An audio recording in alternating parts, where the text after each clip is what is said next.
तो क्या ये मान लिया जाए कि नीतीश कुमार के जाते ही बिहार में फिर से शराबबंदी खत्म हो रही है? बिहार में फाइनली शराब की बिक्री शुरू होने जा रही है। दरअसल बिहार में एक बड़ा वर्ग है जिसे लंबे समय से इंतजार है कि शराबबंदी बिहार में खत्म हो, शराब की बिक्री दोबारा से चालू हो। लोगों की तमाम तरह के आरोप प्रत्यारोप भी हैं, लेकिन इन सब के बीच में सबसे बड़ा सवाल ये कि वाकई में फाइनल फैसला क्या हो सकता है। दरअसल तमाम नेताओं की बयानबाजियां, खास तौर पर उन नेताओं की बयानबाजियां जो कि इस सरकार का हिस्सा है, उन पार्टियों की बयानबाजियां जो इस सरकार का हिस्सा है, वो शराबबंदी को लेकर बेहद महत्वपूर्ण है। और उन बयानों के आधार पर ऐसा लग रहा है कि बिहार में कभी भी शराबबंदी खत्म हो सकती है। शराब को दोबारा से बिक्री के लिए मार्केट में उतारा जा सकता है, लेकिन तय शर्तों के साथ। एक दो नहीं, कई बड़े नेताओं के बयान सामने आ चुके हैं। नीतीश कुमार के जाते ही माहौल काफी बन चुका है, लेकिन फाइनल फैसला क्या होगा इसका इंतजार सभी को है। लेकिन सबसे जरूरी बात यह भी है कि शराबबंदी के दौरान पिछले 10 सालों में क्या कुछ हुआ, क्या उसका भी आकलन होगा। क्या शराबबंदी अगर खत्म होगी तो उसके बाद जो नए नियम लागू होंगे लोग उसे स्वीकार करेंगे? ये कई महत्वपूर्ण सवाल है। लेकिन आज की चर्चा में खास तौर पर हम जिक्र करने जा रहे हैं कि किन किन नेताओं ने वकालत की है कि बिहार में शराबबंदी को खत्म किया जाए, शराब को फिर से बिहार में चालू कर दिया जाए। नमस्कार, मैं अर्पिता और आप देख रही हैं पियो भारत। तो चलिए उन नेताओं की बयानबाजियों का आप जिक्र करते हैं जिससे ये अनुमान काफी हद तक लगाया जा सकता है कि शराबबंदी बिहार में फिर से शुरू हो सकती है।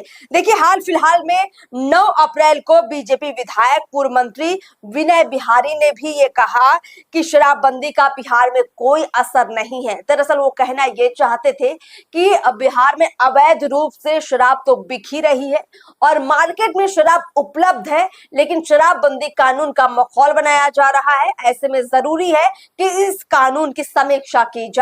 समीक्षा का मतलब यही निकाला जा रहा है कि शराबबंदी का असर पिछले 10 सालों में काफी हद तक ये कह सकते हैं कि नहीं हुआ है। मार्केट में शराब मौजूद है और जिस मकसद से शराबबंदी को किया गया था वो मकसद, वो लक्ष्य नीतीश कुमार का पूरा नहीं होता दिखा है पिछले 10 सालों में। देखिए, एक और बड़े नेता हैं जो शराबबंदी को लेकर काफी स्पष्ट रूप से बोल रहे हैं। चिराग पासवान एनडीए का हिस्सा है और जिस तरीके से चिराग पासवान ने खास तौर पर दलितों की राजनीति बिहार में की है, बिहार में एक ऐसा बड़ा वर्ग है दलितों का खास तौर पे जो इसमें खुद को पीड़ित मानता है, जिसे लगता है कि सबसे ज्यादा केस अगर किसी पर बने हैं शराबबंदी के दौरान तो वो दलितों पर बने हैं। ऐसे में चिराग पासवान का जो बयान है काफी महत्वपूर्ण है।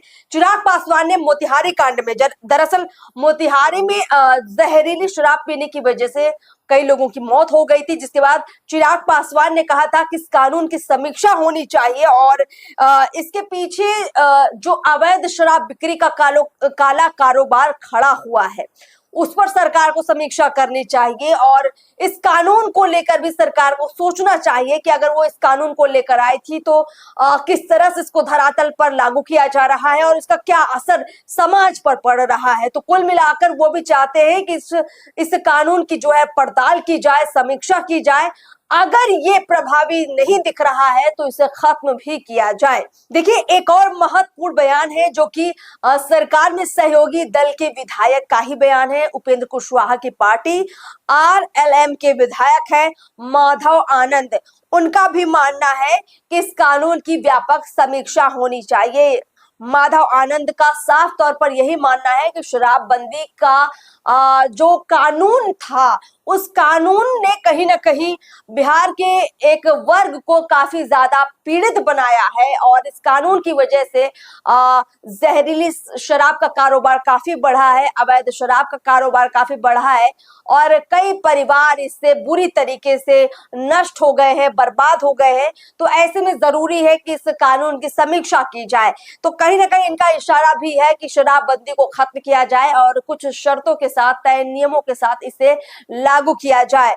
देखिए, एक और बड़ा बयान जो है तेजस्वी यादव ने दिया था। नेता प्रतिपक्ष हैं बिहार के, और उनका बयान भी काफी महत्वपूर्ण इसको माना जाना चाहिए। क्योंकि क्या होता है, सरकार जब कोई अपना बड़ा निर्णय बदलती है, खुद का ही निर्णय अगर पलटती है, तो सबसे ज्यादा विरोध जो है विपक्षी दल करते हैं। लेकिन अगर यहाँ तेजस्वी यादव इस कानून को खत्म करने की सिफारिश कर रहे हैं, उसकी पैरवी कर रहे हैं, तो इससे इस एक तरह से इशारा भी माना जा सकता है कि तेजस्वी यादव भी चाहते हैं कि बिहार में शराबबंदी खत्म हो, और इस निर्णय की वजह से जो एक सपोर्ट उनके साथ खड़ा होगा बिहार के अंदर, वो उसकी ओर भी कहीं ना कहीं देख रहे हैं। देखिए 10 साल जब शराबबंदी को पूरे हुए, उस वक्त उसकी समीक्षा की जा रही थी, और उसी दौरान यानी 6 अप्रैल को ही तेजस्वी यादव ने ये आंकड़ा भी दिया कि शराबबंदी की वजह से जो बिहार में काफी ज्यादा लोग पीड़ित हुए, उसमें सबसे ज्यादा पीड़ित दलित हुए। उनका साफ तौर पर कहना था कि 10 सालों में जो है जो 16 लाख लोगों को गिरफ्तार करके जेल भेजा गया, उसमें से कौन लोग थे? ना तो वो अवैध तस्कर थे, ना बड़े व्यापारी थे, ना कोई बड़ा चेहरा था उसमें, गरीब मजदूर आम लोग थे। और तेजस्वी ने इसे बड़े खुले मंच से रखा, तो इससे पता चलता है कि वो भी शराबबंदी के काफी खिलाफ है और चाहते हैं कि बिहार में शराबबंदी खत्म हो। वो ये भी डेटा पेश करते हैं कि शराबबंदी की वजह से जो है 40,000 करोड़ का जो है अवैध समानांतर कारोबार खड़ा हुआ है। यानी 40,000 करोड़ का अवैध शराब का जो कारोबार खड़ा हुआ है। सोचिए, एक तरफ एक माफिया अवैध शराब के कारोबार से पनप रहा है, बिहार में शराब बहुत आसानी से मिल रही है, और दूसरी ओर जो शराब बिक्री की वजह से सरकार को रेवेन्यू जनरेट होता था, जो बिहार राज्य की आर्थिकी मजबूत हो रही थी, उस पर भी कहीं ना कहीं रोक अभी पिछले 10 सालों से लगी हुई है। तो एक तरह से कह सकते हैं कि अगर शराबबंदी को खत्म किया जाए तय शर्तों के साथ, तो 2 बड़े फायदे हो सकते हैं कि अवैध शराब बिक्री पर रोक लग सकती है, जहरीली शराब पर रोक लग सकती है, साथ ही साथ रेवेन्यू जो जनरेट होता रहा पहले भी, वो दोबारा से बिहार के लिए जनरेट होगा, और इससे बिहार की आर्थिकी काफी मजबूत होगी। तो यही बात तेजस्वी यादव रख रहे हैं, और सरकार का कहीं ना कहीं एक तरह से समर्थन कर रहे हैं कि अगर वो शराबबंदी खत्म करती है तो वो उसके साथ खड़ी रहेगी। इसको लेकर सरकार का विरोध नहीं होगा, बल्कि इस फैसले का स्वागत होगा।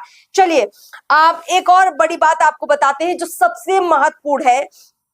दरअसल 6 अप्रैल 2016 को जब बिहार में शराबबंदी कानून नीतीश कुमार लेकर आए थे, तो इसका खास तौर पर मकसद यही था कि महिलाओं के खिलाफ जो हिंसा हो रही है समाज में, उसे कंट्रोल किया जाए, घरेलू हिंसा को कम किया जाए, लोगों के स्वास्थ्य पर जो बुरा असर पड़ रहा है उसे कम किया जाए, सामाजिक व्यवस्था को ठीक किया जाए। इसमें से ज्यादातर आप देखेंगे कि जो मामले हैं वो शराबबंदी की वजह से, अगर ये मान लिया जाए कि वो दुरुस्त हो गए हैं, तो ऐसा बिल्कुल नहीं है। आज भी घरेलू हिंसा के कई केस सामने आ रहे हैं। हाँ, कुछ हद तक हमने देखा है कि सड़कों पर लोग शराब पीकर इधर उधर लौटते डोलते नजर नहीं आते हैं, लेकिन फिर भी आप देखेंगे कि छेड़छाड़ के मामले कितने बढ़ चुके हैं, फिर भी घरेलू हिंसा के मामले सामने आ रहे हैं। और स्वास्थ्य के मामले में देखा जाए तो जहरीली शराब पीने की वजह से जो लोगों का स्वास्थ्य बिगड़ा है, उसका तो कहना ही क्या। देखिए, इन सब बयानों के बीच में एक सबसे महत्वपूर्ण बयान है, वो है सम्राट चौधरी का बयान। दरअसल एक रिपोर्ट सामने आई है, और उस रिपोर्ट में क्या कुछ कहा गया है, जरा ध्यान से सुनिएगा। दरअसल भारतीय उद्योग परिसंघ CII के बिहार चैप्टर की वार्षिक बैठक में सम्राट चौधरी ने यह आंकड़ा दिया था और कहा था कि बिहार को हर साल करीब 28 से 30,000 करोड़ का नुकसान हो रहा है।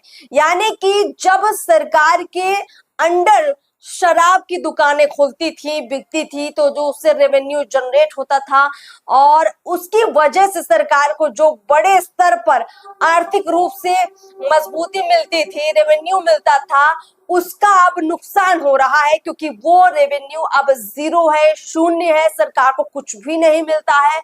उल्टा ये हो गया है कि शराबबंदी कानून को लागू करने के लिए बड़े स्तर पर जो है पैसा खर्च हो रहा है, व्यवस्था बनाने के लिए सरकार ने काफी पूंजी भी लगाए, लेकिन उल्टा असर इसका निकला, और बड़े स्तर पर अवैध शराब बिक्री का कारोबार पनप गया। सरकार के खाते से भी पैसा गया, साथ ही साथ अवैध कारोबारियों के खाते में बड़े स्तर पर पैसा जमा हो गया। तो देखा जाए तो कुल मिलाकर सम्राट चौधरी ये कहना चाहते थे कि निश्चित रूप से अच्छे मकसद से नीतीश कुमार ये कानून लेकर आए, जिसकी तारीफ होनी चाहिए। सरकार ने नुकसान झेलते हुए भी इस कानून को लागू किया, इसलिए भी नीतीश कुमार की तारीफ होनी चाहिए। लेकिन कहीं ना कहीं उनके बयानों से ये इशारा भी मिलता है कि वो ये भी कहना चाहते हैं कि अब समय आ चुका है कि इसको खत्म करके इसको सही तरीके से लागू किया जाए और सरकार को खास तौर पर अपने रेवेन्यू पर फोकस करना होगा ताकि बिहार को आर्थिक रूप से मजबूत किया जा सके। और दूसरी बड़ी बात कि बिहार में जो अवैध शराब के कारोबार की वजह से एक माफिया पनप चुका है, उसकी जो जड़ें मजबूत हो चुकी हैं, जो युवाओं को टारगेट बना चुका है, जो सूखा नशा बिहार में अपनी जड़ें मजबूत कर चुका है, उस पर भी कंट्रोल किया जा सके। तो कहीं ना कहीं सम्राट चौधरी का इशारा इस ओर भी है। खैर देखते हैं कि अब फाइनल फैसला क्या निकलता है, लेकिन इन तमाम बयानों के आधार पर, चाहे वो सम्राट चौधरी का बयान हो, चाहे वो चिराग पासवान का बयान हो, चाहे वो माधव आनंद का बयान हो, कई बड़े नेताओं के बयान हो, जीतन राम मांझी का भी जिक्र करना चाहिए क्योंकि वो भी लगातार पैरवी करते रहे हैं कि बिहार से शराबबंदी को खत्म किया जाए। और देखिए तमाम बड़े नेताओं के साथ आपको बता दें कि प्रशांत किशोर भी, जो कि एक बड़े चेहरे हैं बिहार की राजनीति के, उन्होंने तो एक वक्त पर यहां तक कह दिया था कि अगर उनकी सरकार सत्ता में आएगी तो वो खड़े खड़े जो है शराबबंदी कानून को खत्म कर देंगे।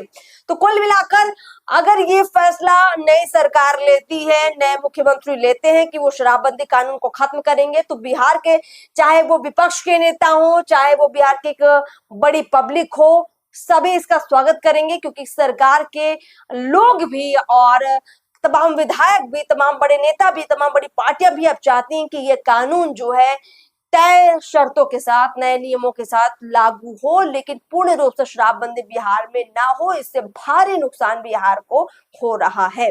चलिए फिलहाल इस चर्चा में, एनालिसिस में इतना ही। लगातार कमेंट बॉक्स में आप अपनी राय जरूर बताते रहिए इस कानून को लेकर भी और अपनी राय को लेकर भी। नमस्कार।